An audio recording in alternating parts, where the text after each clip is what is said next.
Video pembelajaran ini merupakan bagian dari pernyataan diri saya sebagai dosen dalam unjuk kerja Tridharma Perguruan Tinggi atau PDD UKTP PT dalam bidang pengajaran sebagai salah satu syarat mengikuti sertifikasi dosen.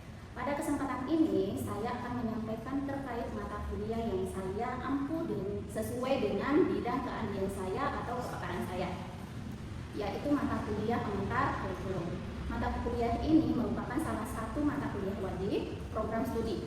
Mata kuliah ini ditujukan untuk mahasiswa teknologi pendidikan pada semester 1 dengan kode mata kuliah 105 MKTP 2 dengan bobot 2 SKS. Antar kurikulum relevan dengan bidang kepakaran saya, di mana 2 tahun terakhir penelitian dan publikasi saya mengangkat topik terkait kurikulum. Diselenggarakan dalam 16 kali pertemuan tatap muka dengan rincian 14 kali pertemuan materi dan praktek serta 2 kali untuk pertemuan masing-masing ujian tengah semester dan ujian akhir semester. Mata kuliah pengantar kurikulum membekali mahasiswa dengan pengetahuan keterampilan untuk merancang, mengembangkan, mengelola, dan mengevaluasi pembelajaran sesuai kurikulum. Mahasiswa akan mempelajari konsep dasar kurikulum, menganalisis perkembangan, mengevaluasi implementasi kurikulum, dan mengidentifikasi isu-isu kontemporer dalam perkembangan kurikulum. Capaian pembelajaran lulusan atau CPL Prodi mata kuliah ini meliputi CPL 1, 3, dan 4 yang telah tertuang dalam RPS yang telah divalidasi oleh Ketua Prodi dan gugus pengendali mutu Prodi. Nah, CPMK pertama, mahasiswa mampu menjelaskan konsep dasar dan pendidikan dalam sistem pendidikan nasional. Adapun CPMK 2, yaitu mahasiswa mampu menganalisis perkembangan kurikulum di Indonesia berdasarkan landasan filosofis, psikologis, sosiologis, dan historis. CPMK 3, yaitu mahasiswa mampu mengevaluasi implementasi kurikulum dalam konteks pembelajaran dan satuan pendidikan. CPMK 4, mahasiswa mampu mengidentifikasi tentang isu-isu kontemporer dalam pengembangan kurikulum. CPMK 5, mahasiswa mampu menyusun laporan kajian kurikulum secara sistematis dan akademik. 3 komponen utama dalam proses pembelajaran mata kuliah ini adalah delivery, introduction, dan assessment atau disingkat dengan DIA. Untuk delivery, saya memberikan materi serta RPS yang dapat diunduh langsung oleh mahasiswa pada sistem Spada Uji Toraja, serta presentasi interaktif langsung dilakukan secara tatap muka untuk mendukung pemahaman mahasiswa. Materi yang saya sampaikan didukung oleh beberapa media pembelajaran berupa video, buku digital, media pendukung lainnya seperti Canva. Untuk introduction, pada mata kuliah ini melibatkan komunikasi 2 arah antara dosen dan mahasiswa berupa diskusi, tanya jawab, kolaborasi, dan refleksi bersama.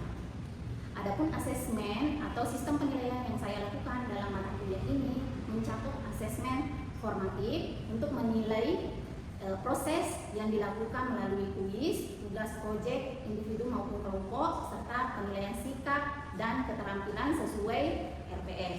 Selanjutnya, asesmen sumatif untuk penilaian ujian berupa UTS dan UAS. Model pembelajaran yang dilakukan dalam mata kuliah ini adalah experimental learning dan project based learning dengan metode presentasi interaktif, demonstrasi, praktik, kolaborasi kelompok, dan respon kreatif. Referensi yang saya gunakan dalam mata kuliah ini berupa buku referensi serta artikel jurnal berreputasi yang memiliki nilai kebaharuan agar mahasiswa mampu mengikuti perkembangan ilmu pengetahuan dan teknologi masa kini. Baik, berikut adalah video pembelajaran pada mata kuliah kajian pengantar kurikulum dengan materi pertemuan kedua, yakni konsep dasar kurikulum. Kegiatan awal yaitu bagaimana membuka perkuliahan, menyampaikan tujuan pembelajaran, persepsi, kegiatan inti, pemaparan materi, diskusi, tanya jawab, motivasi, kegiatan penutup, konfirmasi, evaluasi, penyampaian materi pertemuan selanjutnya. Kemudian yang terakhir adalah salam penutup. Mari kita simak video pembelajaran saya. Assalamualaikum warahmatullahi wabarakatuh. Waalaikumsalam warahmatullahi wabarakatuh. Selamat siang. Siang, Bu. Bagaimana kabarnya hari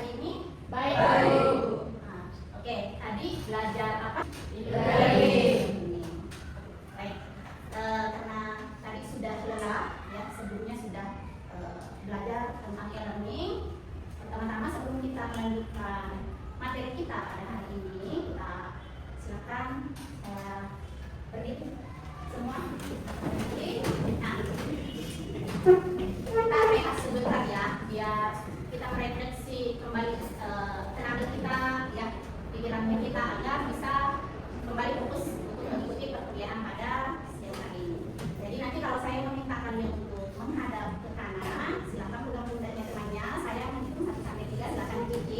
Ya, setelah itu dibalas balik ke kiri, ya. Kemudian pegang pundak 1, 2, 3, baru selesai. Setelah selesai silakan tepuk tangan 3 kali baru duduk. Oke, sudah paham? Oke, silakan menghadap ke kanan terlebih dahulu. Oke, silakan dipegang pundaknya temannya. Oke, 1, 2, 3. Oke, dibalas menghadap ke kiri. 1, 2, 3.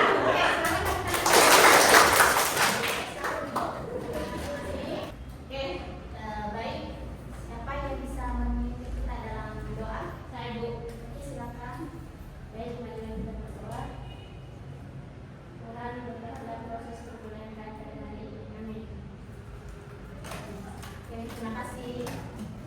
Baik, hari ini kita masuk ke materi kedua ya, di mana materi kedua ini kita akan membahas tentang konsep dasar kurikulum. Nah, mata kuliah minggu lalu kita membahas apa?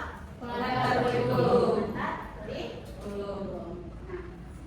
Nah, untuk hari ini ya, ada unsur CPMK yang akan kita pelajari, yaitu bagaimana mahasiswa mampu menjelaskan tentang konsep dasar kurikulum dan kedudukan di dalam sistem pendidikan nasional itu sendiri.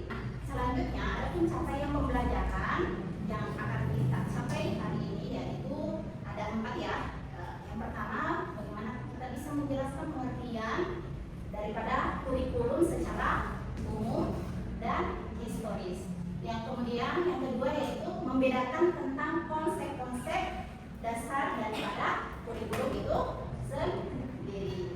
Nah, kemudian yang ketiga yaitu mengidentifikasi fungsi dan tujuan daripada kurikulum itu sendiri, dan terakhir bagaimana kita merefleksi pentingnya kurikulum di dalam sistem pendidikan. Oke, nah minggu lalu kita sudah membahas tentang kurikulum. Kira-kira siapa yang masih ingat apa itu kurikulum? Oke, yang pertama angkat tangan tadi. Desrin, silakan. Kurikulum merupakan metode utama yang digunakan dalam pendidikan yang berfungsi sebagai acuan dalam proses pembelajaran. Oke, kita kasih aplaus. Jawabannya luar biasa. Ada lagi pendapat lain? Oke, silakan Sandra. Kurikulum adalah kerangka dasar yang mengatur tentang tujuan pendidikan. Oke, betul sekali ya. Berarti ini masih mengingat ya materi minggu lalu tentang kurikulum. Itu sendiri dijadikan sebagai pedoman kita di dalam menjalankan pendidikan agar bisa mencapai tujuan pembelajaran atau pendidikan yang kita kehendaki, melaksanakan suatu pembelajaran. Nah, baik, kita lanjut. Secara umum, kurikulum itu merupakan rencana yang kita susun untuk tujuannya melancarkan proses pembelajaran di bawah tanggung jawab sekolah agar tujuan pembelajaran bisa tercapai secara efektif. Oke, kita lanjut. Ada Undang-Undang Nomor 20 di tahun 2003 ya, menyatakan bahwasannya kurikulum itu merupakan seperangkat rencana dan sebuah pengaturan berkaitan dengan tujuan, isi, bahan ajar, dan cara yang digunakan sebagai pedoman di dalam penyelenggaraan kegiatan pembelajaran untuk mencapai sebuah tujuan pendidikan nasional itu sendiri. Jadi kurikulum itu seluruh rangkaian kegiatan yang dilakukan di dalam pendidikan, mulai dari perencanaan sampai implementasi dan diakhiri evaluasi. Oke, sampai di sini paham? Paham. Oke, kita lanjut ya. Nah, ada dengan dimensi kurikulum. Dimensi kurikulum ini terbagi menjadi 3 bagian ya. Ada kurikulum sebagai mata pelajaran. Oke, paham ya? Oke, kita masuk di bagian ketiga. Nah, di bagian ketiga ini kita lihat bahwasannya kurikulum sebagai program pembelajaran. Kemudian bagian yang kedua itu kita lihat bahwasannya kurikulum itu sebagai pengalaman belajar. Nah, di mana di dalam pengalaman belajar tentu ada proses yang kita lakukan dari awal sampai akhir. Dari mungkin pada saat proses pembelajaran yang sebelumnya kita tidak tahu menjadi tahu. Kita lanjut lagi. Nah, ini ada beberapa peran daripada kurikulum. Yang pertama itu ada peran konservatif. Nah, bisa mungkin Serom dibacakan yang di atas yang pertama kurikulum. Kurikulum melestarikan nilai-nilai budaya. Kurikulum melestarikan nilai-nilai budaya. Kita bisa lihat bahwasanya sekarang ini ya peran kurikulum ya khususnya di kurikulum Merdeka Belajar, di mana kita sebagai seorang pendidik ya kita dianjurkan untuk bisa melestarikan nilai-nilai budaya, di mana nilai-nilai budaya itu bisa kita combine atau kolaborasikan di dalam proses pembelajaran, di mana di dalam proses pembelajaran itu kita mengaitkan antara pengalaman pribadi peserta didik dengan proses pembelajaran agar pembelajaran itu berkaitan atau sinkron dengan pengalaman nyata oleh peserta didik atau siswa itu sendiri. Dan dengan melestarikan budaya yang ada khususnya di Toraja itu artinya kita akan mengangkat budaya atau nilai-nilai daripada kearifan lokal itu sendiri. Nah, kita masuk di bagian kedua, peranan kritis atau evaluasi. Mungkin bisa Henrikus dibacakan. Peran kritis atau evaluatif itu berperan untuk mendeteksi nilai dan budaya. Nah, kurikulum itu berperan untuk menyeleksi nilai dan budaya, di mana kita ketahui bahwasanya ada budaya, ada nilai-nilai yang perlu kita pertahankan, ada pula yang kita sesuaikan dengan perkembangan zaman saat ini agar perkembangan ilmu pengetahuan juga semakin luas ya, tanpa harus meninggalkan budaya dan nilai-nilai kebudayaan kita sendiri ya, karena kalau bukan kita yang melestarikan siapa lagi ya. Oke, yang ketiga ada peran kreatif, di mana peran kreatif ini ya kurikulum menciptakan dan menyusun suatu hal yang baru sesuai dengan kebutuhan masyarakat di masa sekarang dan masa mendatang. Di mana kalau kita lihat ini ya peran kreatifnya kurikulum saat ini yaitu di mana sekarang semua dikatakan mahasiswa berdampak atau kampus berdampak. Tujuannya apa? Untuk lebih bermanfaat dengan lingkungan sekitar kita sendiri dan sesuai dengan kebutuhan masyarakat di daerah kita masing-masing ya. Dan akan meningkatkan kualitas pendidikan itu sendiri. Nah, untuk fungsi kurikulum ya ada 4 ya. Ada fungsi normatif, di mana fungsi normatif ini kita melihat sebagai pedoman arah pendidikan. Nah, kemudian yang ketiga adalah fungsi operasional, di mana fungsi operasional ini adalah bagian dari panduan di dalam pelaksanaan pembelajaran. Kita lanjut. Masih semangat? Masih. Nah, kita masuk di unsur-unsur kurikulum. Unsur kurikulum itu berhubungan tentang bagaimana tujuan pendidikan itu sendiri, bagaimana isi atau materi pembelajaran, proses pembelajaran, di mana dalam proses pembelajaran ini akan berkaitan tentang bagaimana strateginya, bagaimana metodenya, kemudian bagaimana media yang akan kita gunakan di dalam proses pembelajaran. Kemudian yang terakhir yaitu evaluasi pembelajaran.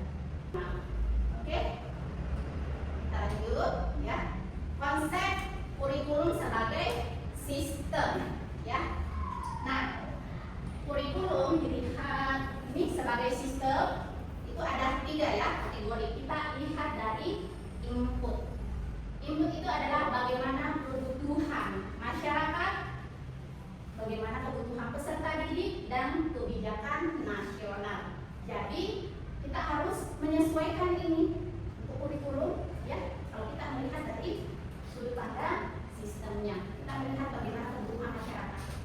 Ya, sekarang kan semua berbasis teknologi, ya. Biasa kan kita ujian dengan Google Form, kemudian biasa kita melakukan kuis dengan Quizzes, ya, dan lain sebagainya. Jadi kita menyesuaikan dengan kebutuhan peserta didik. Kemudian kita lihat dari proses, di mana proses ini tentu akan kita mulai dari merencanakan, ya. Karena kalau tidak kita rencanakan, berarti tidak ada planning, ya, tidak ada tujuan. Apa sih tujuan yang ingin kita lakukan? Oke, makanya kita membutuhkan yang namanya perencanaan, agar apa yang ingin kita lakukan itu sesuai dengan perencanaan yang kita sudah buat sebelumnya. Kemudian melakukan pengembangan, pelaksanaan, dan evaluasi. Kemudian output itu adalah lulusan dengan kompetensi tertentu, khususnya misalnya di prodi teknologi pendidikan, ya. Berarti nanti luarannya selain jadi guru bisa menjadi pengembang kurikulum, bisa menjadi ahli di bidang media pembelajaran, fotografi, dan lain sebagainya, ya. Oke, kita lanjut.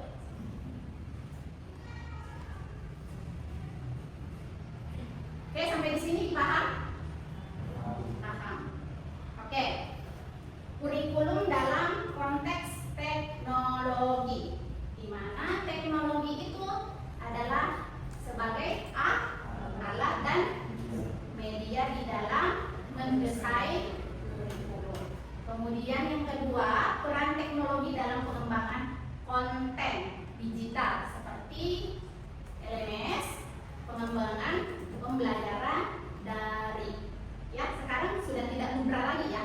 Kita biasa kalau misalnya kita kuliah besok misalnya, kemudian ada yang berhalangan atau ada hambatan yang lain, kita kan bisa melakukannya secara daring dengan mengakses LMS dari Universitas Kristen Indonesia Toraja, atau bisa kita sebut dengan Spada Bukit Toraja. Oke, yang ketiga, teknologi pendidikan itu menggunakan pendekatan sistem untuk mengoptimalisasikan kurikulum sendiri. Oke, baik. Sudah, ya. Kita sudah masuk di akhir materi. Masih semangat? Masih. Materinya masih diingat tadi yang kita bahas? Insyaallah. Insyaallah. Ada yang sudah mengantuk? Sudah mau pulang? Sudah? Berarti sebelum kita pulang, kita melakukan refleksi dulu, ya, agar kita bisa melihat sampai di mana kemampuan kita dalam mencapai pembelajaran hari ini, agar apa yang kita lakukan hari ini tidak sia-sia. Jadi ada manfaatnya. Karena kan kita kuliah, ya, kita ingin menambah pengetahuan, menambah ilmu agar bisa menjadi orang sukses. Yang semuanya mau jadi orang sukses, kan? Makanya perlu kita menambah wawasan, menggali potensi, agar kita bisa menjadi kebanggaan daripada orang tua kita. Semuanya ingin membanggakan orang tuanya. Oke, baik. Kita masuk, ya. Oke, pertanyaan pertama. Kira-kira mengapa pemahaman kurikulum penting bagi seorang pendidik, khususnya kalian ini yang kalau punya takdir nanti kalian bisa menjadi seorang dosen, menjadi seorang guru. Kira-kira mengapa pemahaman kurikulum itu penting bagi calon pendidik? Siapa yang bisa? Silakan angkat tangannya. Oke, yang di belakang silakan berdiri. Alven. Ya, Saya terima kasih atas kesempatannya. Pertanyaannya, mengapa pemahaman kurikulum penting bagi calon pendidik?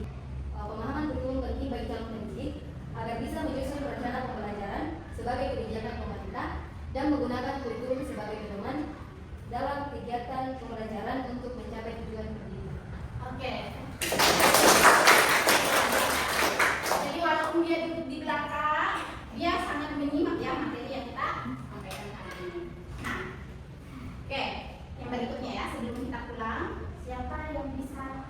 menjelaskan satu peranan daripada kurikulum tadi kita bahas sebelumnya. Ayo silakan. Silakan. Ini berdiri. Pertanyaannya yaitu menjelaskan satu peranan kurikulum. Salah satunya yaitu peran konstitutif. Kurikulum melestarikan nilai-nilai budaya terutama budaya Betawi. Oke, betul sekali. Oke, pertanyaan terakhir ya sebelum kita masuk di penutup ya. Siapa yang bisa kira-kira apa yang akan terjadi apabila di dalam menjalankan suatu lembaga pendidikan tidak ada yang namanya kurikulum? Kira-kira apa yang terjadi di dalam pendidikan? Oke, silakan Rinto.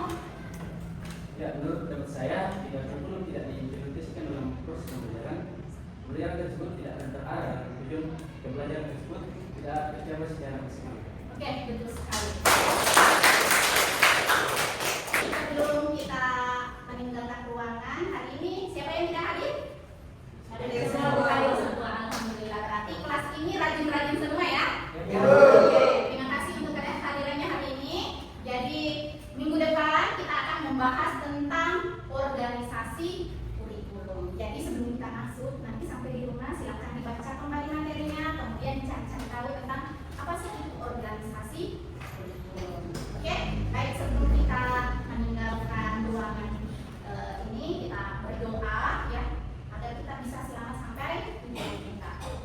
Oke, silakan. Siapa yang bisa memimpin kami dalam doa? Ayo siapa? Silakan angkat tangannya atau silakan berdiri. Siapa? Tidak mau sulam berarti ya? Malu. Oke, silakan siapa? Oke, silakan Cornel.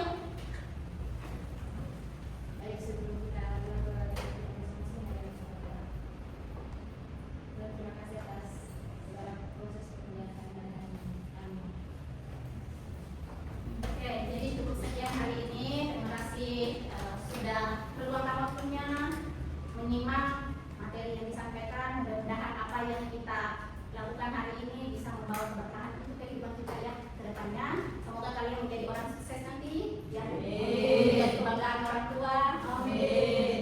Akhir kata, Mas Tabikul Khairat. Assalamualaikum warahmatullahi wabarakatuh. Waalaikumsalam warahmatullahi wabarakatuh. Semoga dengan adanya video ini bisa pertimbangkan dengan baik dalam penilaian sertifikasi dosen gelombang 1 tahun 2025. Akhir kata saya ucapkan terima kasih. Assalamualaikum warahmatullahi wabarakatuh.